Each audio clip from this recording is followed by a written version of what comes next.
thanks for stopping by. I'll be showing you how I make a diamond painting from drawing to finish. Today I'll be doing one on Kiki's delivery service. I have some supplies that I like to use: 8 by 8 per inch gridded paper, a double-sided sticky paper, a mechanical pencil similar to this.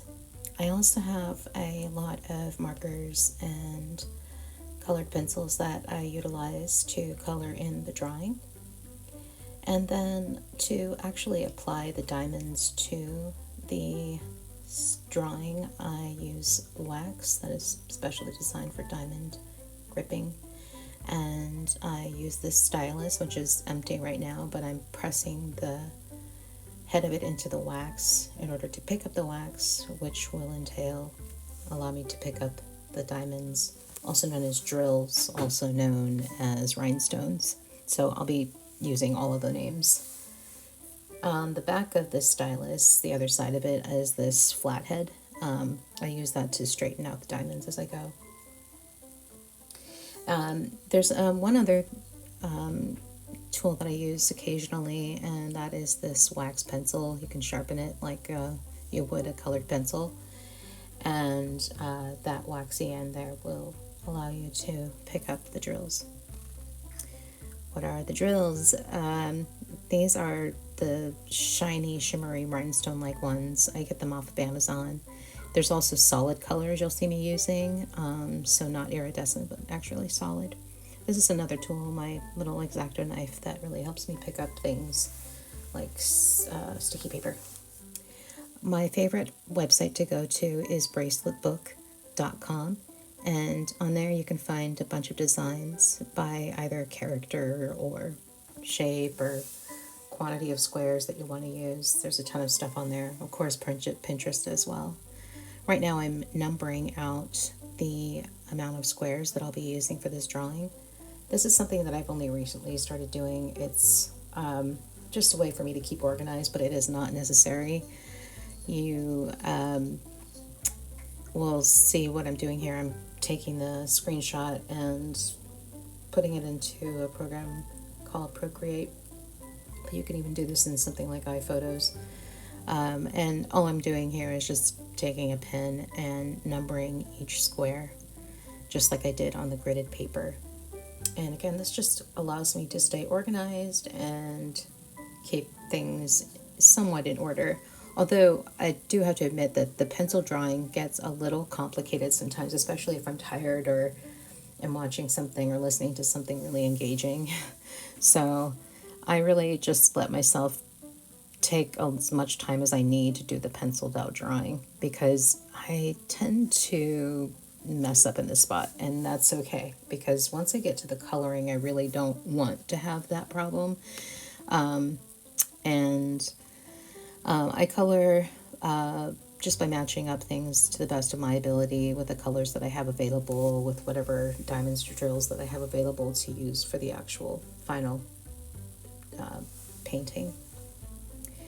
So just filling in the color here. There's also a number of kits on the market that just come with everything ready to go, but I'm showing this process because it's something that I really enjoy doing.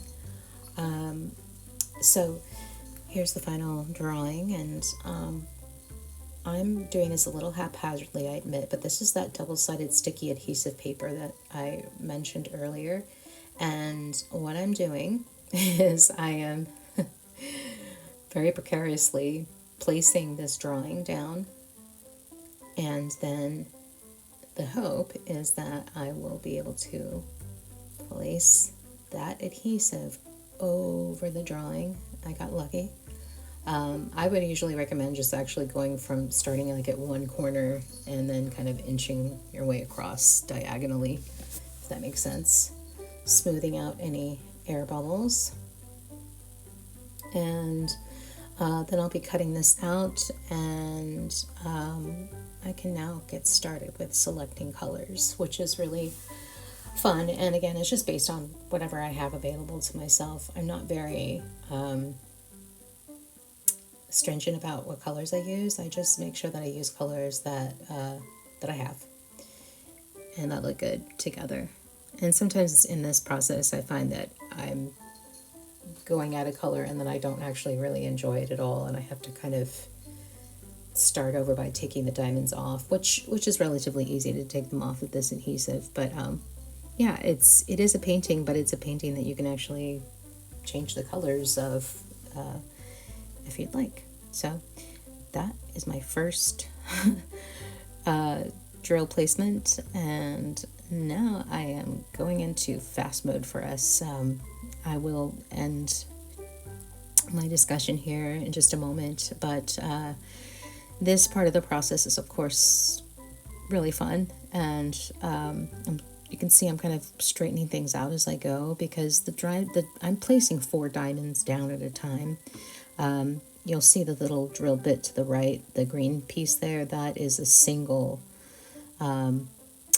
stylus, so that allows me to pick up 1 rhinestone at a time. But in this case, I am picking up anywhere from 1 to 4 at a time to fill in the grid. And I have also